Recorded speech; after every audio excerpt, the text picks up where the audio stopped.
Now, before we will go further and learn practical tools for day trading, it is essential that you get an understanding of the assets you are trading on. So if you are not sure what cryptocurrencies are or how they work, make sure you start here. As you will see later in this course, being familiar with the terms we will cover in this section and understanding the factors that drive this market are super important.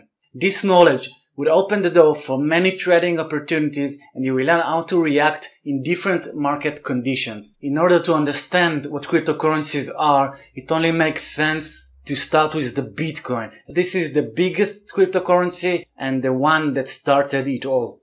Bitcoin is first of all a payment method, just like the fiat currencies, which are the money that we use to deal with and store in our bank accounts, such as US dollar and euro. Even though fiat currencies are represented with actual bills and coins, the majority of them are digital money, which its data is stored within devices and is not more than virtual numbers. People count on the banks to store those numbers in their computers, which track who owns what and any transaction that is made and related to each account. So in that matter, Bitcoin is not that different, as it's also a payment method represented by numbers. Every account has its own public address and a private key, which are used to receive and send money. However, there are differences, and the Bitcoin was invented for a reason.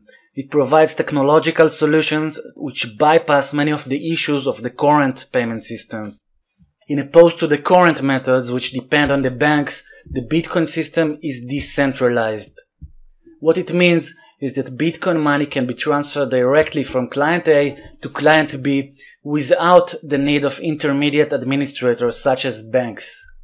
So basically there is no dependency or payments to third parties, and it allows people to efficiently transfer money to any place on the globe within a very short period of time.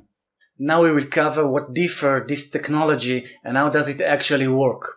Once you understand how Bitcoin works, you have a good understanding of what cryptocurrencies are. As you will see soon, most of them operate in a similar way.